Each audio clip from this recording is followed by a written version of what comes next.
Three brides took one look at Jeremiah's ruined face and ran crying back down the mountain. He expected the fourth to do the same. But when the wagon kicked up dust and left her standing there, she just dropped her heavy bags, looked at his melted skin, and asked where the well was. The wind off the ridge smelled of pine needles and impending frost. Jeremiah stood by the chopping block, the heavy iron maul resting against his thigh. He was sweating despite the chill, and the salt stung the tight, puckered ravines of skin on the left side of his face. It had been 4 years since the blasting powder in the Silver King mine had gone off early. 4 years since the fire had chewed through his cheek, his neck, and his shoulder, leaving a melted, glossy landscape of pink and bone-white scars. His left eye was pulled permanently downward in a drooping, humorless squint. He was a monster to look at. The women in town had made that clear, crossing the muddy streets to avoid his shadow. The first mail-order bride had fainted. The second had screamed, called him a demon, and demanded the wagon driver take her back to the rail station immediately. The third, arriving just last spring, had simply put a hand over her mouth, turned into the sagebrush, and vomited. Now he heard the creak of axles. A wagon was coming up, the steep, rutted grade. Jeremiah didn't bother wiping the dirt from his good cheek. Let her see it all at once. Let her see the worst of him, the dirt and the scars and the coarse, unkempt beard that refused to grow over the burned flesh. He stepped into the harsh, direct sunlight of the afternoon, crossing his arms over his chest. The buckboard crested the hill. The driver, a skinny kid from the valley, didn't look at Jeremiah. He just pulled back hard on the reins. Whoa. The dust settled, coating the tongue of the wagon and the dry grass in a fine, powdery chalk. Jeremiah waited for the gasp. He waited for the shrinking back.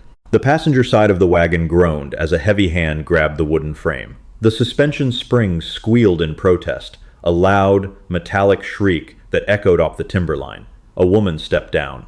Or rather, she climbed down, her movements careful, calculated, and labored. She was immense. Jeremiah blinked, his good eye widening slightly. The photograph she had sent to the agency had been of her face alone, a pleasant, rounded face with tired eyes. It hadn't shown the rest of her. Ruth, that was her name on the paper. She hit the ground with a solid, heavy thud. The dust puffed up around the hem of her dark brown utilitarian dress. She didn't look like a bride. She looked like a woman, ready to scrub a floor. Her shoulders were broad, her chest deep, her hips wide beneath the heavy wool. Sweat plastered a few strands of dull brown hair to her forehead. She was breathing hard, the thin mountain air catching in her throat, making her chest heave in a rhythmic, wheezing pull. Jeremiah stood perfectly still. He turned his head slightly, ensuring the left side of his face, the ruined side, was fully exposed to her. A test. The final test, before the inevitable retreat. Ruth steadied herself against the wagon wheel. She looked at him.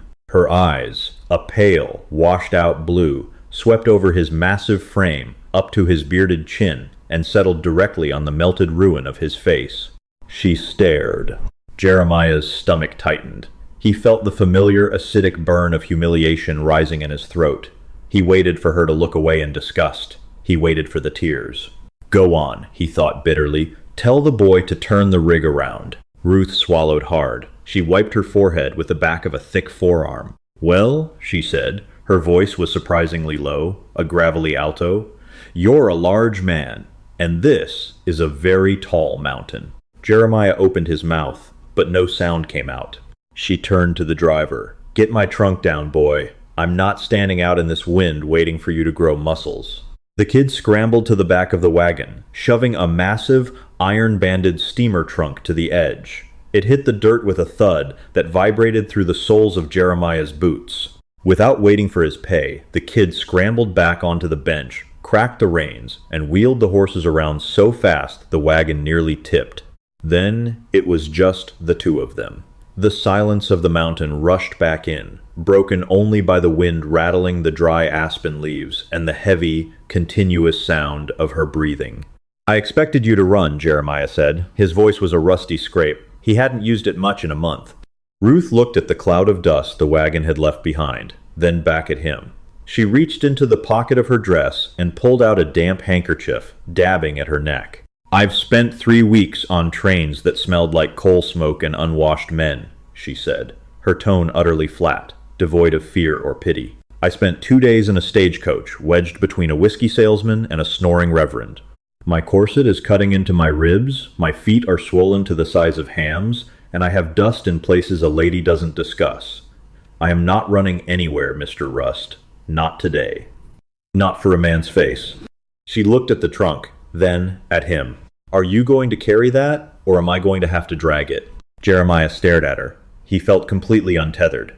The script he had rehearsed, the bitter armor he had put on, was suddenly useless.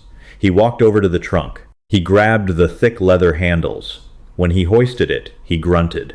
It felt like it was filled with lead shot. "Books," Ruth said, noticing his strain, "and cast-iron skillets. I read you didn't have much by way of a proper kitchen." "I have a stove," he muttered, turning his back to her. "A bachelor's stove," she corrected, following him. He walked slowly, listening to the crunch of her heavy boots on the gravel behind him. She didn't walk with the light, skipping steps he associated with the women in town. She walked like a force of nature, each step deliberate, planting herself firmly into the earth. It was a sound he realized he didn't mind. The cabin was a single large room of raw pine logs, chinked with mud and horsehair. It smelled of wood, ash, cured venison, and the sharp, lonely tang of a man who lived entirely by himself. A cast-iron stove dominated the far wall. A large, unmade bed sat in one corner, a rough-hewn table in the center. Jeremiah dropped the trunk near the door. It hit the floorboards with a heavy crack. Ruth stood in the doorway, blocking out the afternoon sun. She filled the frame.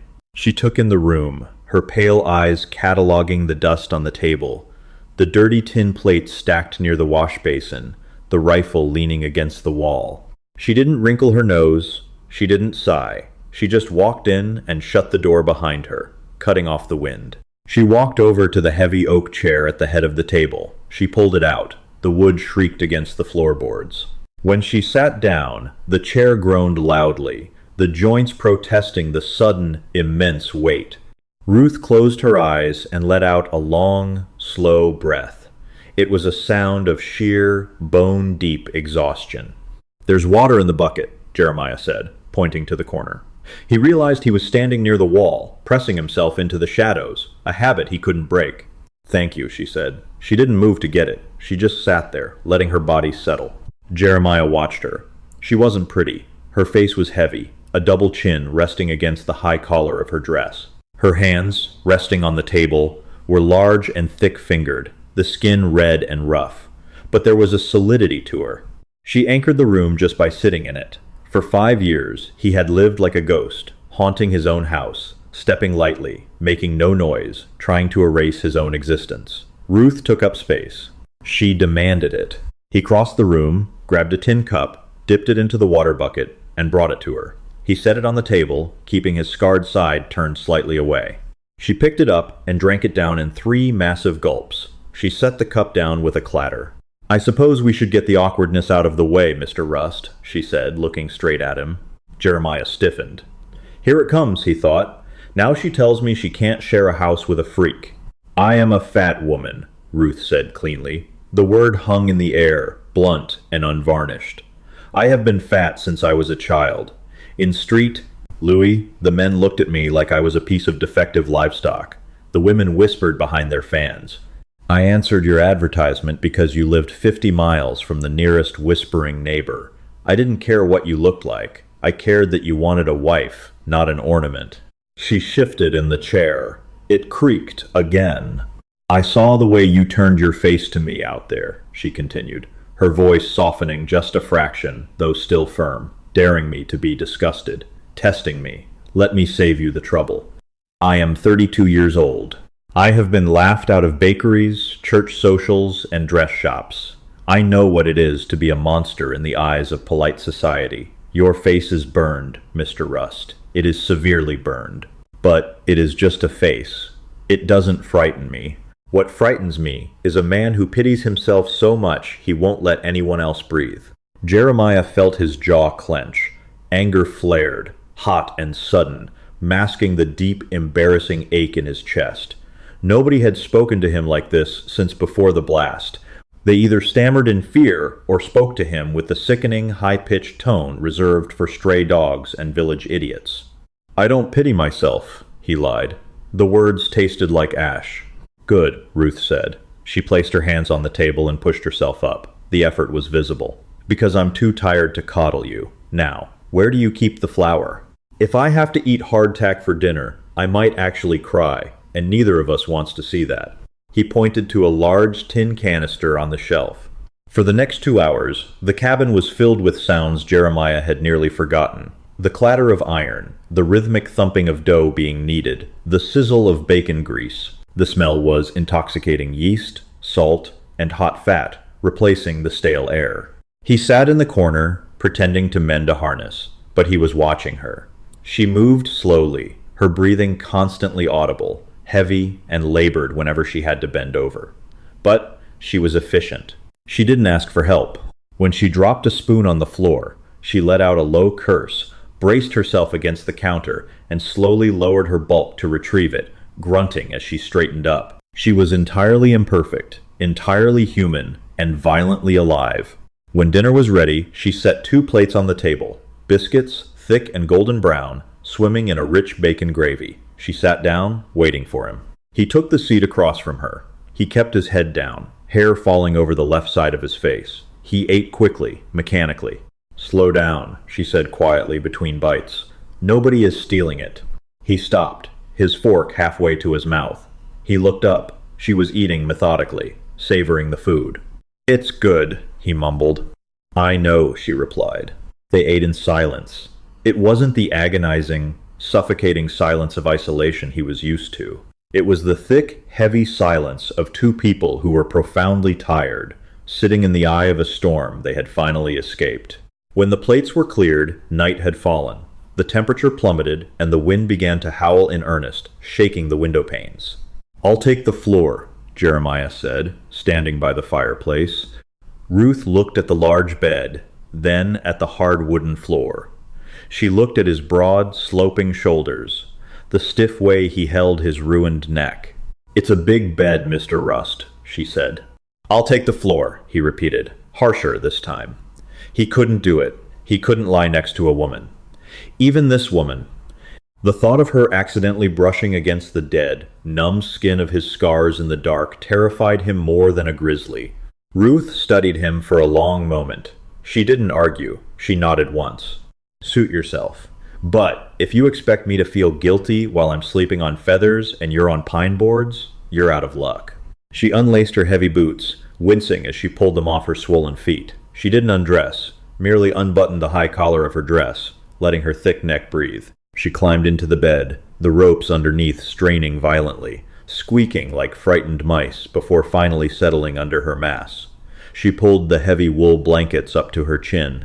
Jeremiah laid a braided rug near the hearth and stretched out, pulling a bear hide over himself. The fire popped, throwing orange light across the room. He lay awake for a long time. The wind screamed outside, trying to find a way through the chinks in the logs. But inside, there was a new sound. Ruth was snoring. It wasn't a delicate sound. It was a deep, rumbling rattle that vibrated in her chest and filled the cabin. It was loud, rhythmic, and incredibly grounding. Jeremiah closed his good eye. He listened to the breathing of the fat woman from St. Louis. He listened to the sound of another human being taking up space in his world. For the first time in 4 years, the darkness didn't feel like it was going to swallow him whole. The autumn gave way to winter, not with a gradual fade, but with a sudden, violent snap. Frost crusted the edges of the water bucket inside the cabin. The wind off the high peaks smelled of crushed ice and wet pine. For 3 weeks, their routine was a carefully choreographed dance of avoidance. Jeremiah woke before dawn, slipping out the door while the cabin was still dark, his breath pluming in the freezing air. He swung the splitting maul until his shoulders burned, punishing himself with labor just to stay out of her way. Ruth was a slow riser. Her joints, bearing the heavy load of her frame, stiffened in the cold. But by the time Jeremiah returned, with an armful of split cordwood, the stove was glowing cherry red, radiating a brutal heat. They barely spoke. They communicated in the slide of tin plates across the rough wood table, the heavy thud of her boots pacing the floorboards, and the rhythmic wheezing pull of her breath. She didn't flutter. She didn't try to decorate the stark cabin. She waged a slow, relentless war on dirt, hunger, and the creeping damp. One Tuesday, the temperature plummeted, hovering near zero. Jeremiah was fixing a leather trace near the hearth when the heavy oak door swung open, banging hard against the wall. Ruth stood in the doorway. She was clutching the large wooden laundry tub, her knuckles white. Her face, usually a pale, doughy round, was mottled purple with the cold. She was panting, her breath hitching in her throat with an ugly, raspy sound. She took one step inside, her heavy boot catching on the threshold. She pitched forward. The tub hit the floor, sloshing, freezing, soapy water across the pine boards. Ruth went down heavy. It wasn't a delicate swoon. It was a devastating collapse of mass. Her knees hit the wood with a sickening thud, and she caught herself on her hands, gasping for air like a landed trout. Jeremiah dropped the leather. He was across the room in 2 strides, hovering over her. His instincts screamed at him to pull her up, but he hesitated, his ruined hand twitching by his side. "Don't," she wheezed, holding up a raw red hand. "Just give me a minute." He stepped back, crossing his arms, feeling entirely useless. He watched her struggle. Her chest heaved violently. She pressed her thick palms against the wet floor, her arms trembling as she fought her own gravity. The humiliation rolling off her was palpable, thicker than the steam rising from the spilled water. She got one knee up, leaning her weight against the doorframe, and finally hauled herself upright. She leaned against the logs, eyes squeezed shut, waiting for her lungs to catch up. "The wind," she rasped, her gravelly voice thin. "It took my breath." The altitude. Jeremiah looked at the overturned tub, the heavy, sodden wool blankets tangled in the bottom. He looked at her hands. The skin on her knuckles was cracked and bleeding, the flesh raw from the lye, soap, and the freezing wind. He didn't offer sympathy. Sympathy was a weapon people used to make you feel smaller. Instead, he walked to the corner shelf, grabbed a small tin of rendered bear tallow, and tossed it onto the table. It landed with a dull clack. "Grease your hands," he said, his voice flat, "or they'll split open to the bone by tomorrow." He walked over to the tub, grabbed the wet blankets, and hauled them outside to the clothesline himself. When he came back in, his own fingers were numb. Ruth was sitting at the table, methodically rubbing the thick, greasy tallow into her knuckles. She didn't look at him. "I am not a weak woman, Mr. Rust," she said to the table. "Never said you were." "I am heavy, and I am slow, but I pull my own weight." She finally looked up. Her pale eyes were entirely dry, fierce and unyielding. "I don't need you staring at me like a foundered horse." Jeremiah felt a muscle tick in his jaw. He walked to the wash basin, turning his scarred side fully toward her, an unconscious act of defiance. "I don't see a foundered horse," he said quietly, grabbing a towel. "I see a woman who tried to haul 40 pounds of wet wool up a frozen hill by herself, when I got 2 good arms sitting right here by the fire." He threw the towel onto the chair. "Ask for help, Ruth. It ain't a sin on this mountain." It was the first time he had used her name. It hung in the room, heavy and solid, settling into the dust. Ruth stopped rubbing her hands. She stared at him for a long moment, the defensive set of her wide shoulders dropping just a fraction. "Fine," she said. "Tomorrow you can scrub the iron skillets. My back hurts." Jeremiah let out a short, rusty sound. It took him a second to realize it was a laugh. The first true blizzard hit 3 days before Thanksgiving. It didn't snow. The sky simply fell. A wall of white fury slammed into the cabin, burying the windows halfway up the glass by nightfall. The wind shrieked through the canyon, rattling the chinking between the logs and driving invisible needles of frost into the room. The cast-iron stove consumed wood ravenously, but its heat was swallowed before it reached the center of the room. Jeremiah lay on his braided rug by the hearth. He had piled his bear hide and 3 wool blankets over himself, but the cold was seeping up through the floorboards, sinking deep into his bones. The left side of his face throbbed, the tight, scarred skin aching viciously in the freezing air.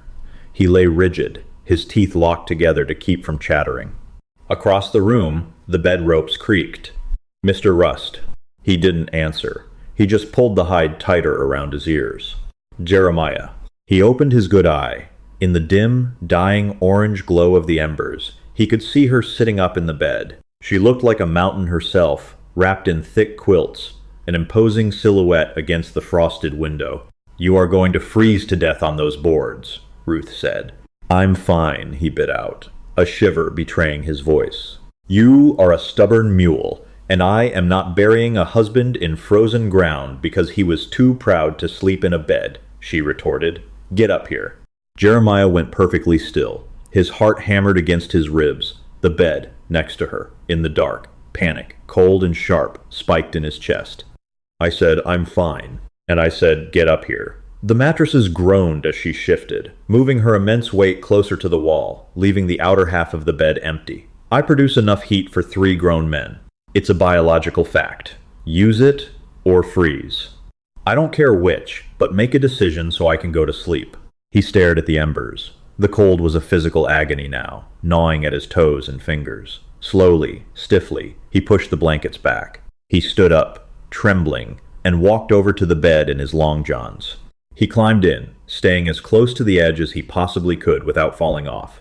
He pulled the quilts up to his chin. He lay flat on his back, stiff as a corpse. The mattress was tilted, creating a gravity well toward the center due to Ruth's massive weight. He had to physically brace his leg against the side rail to keep from rolling backward into her. "Relax," she murmured, her voice thick with sleep. "I'm not going to crush you." Jeremiah squeezed his eyes shut. He didn't say a word. An hour passed.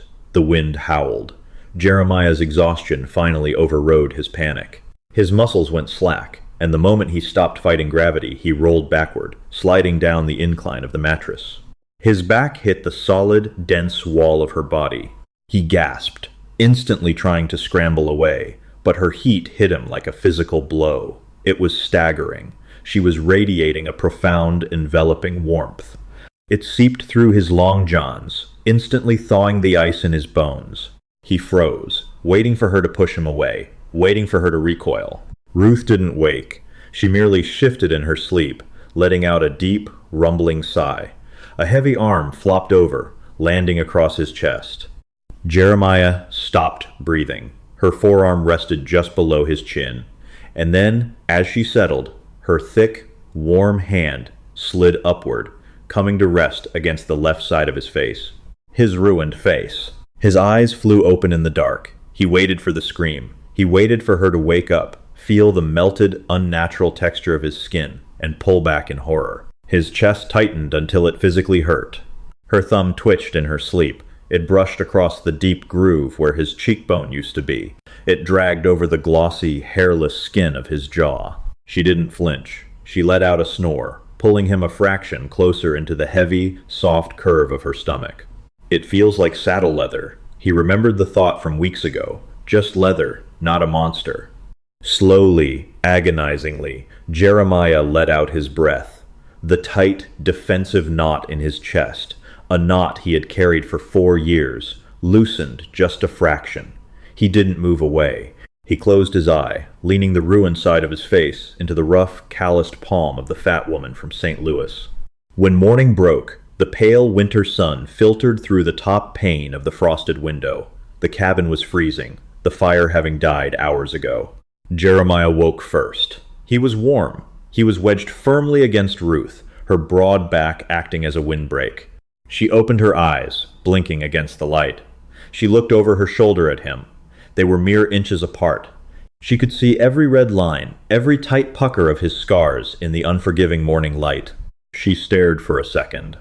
Jeremiah braced himself for the daylight reality to set in.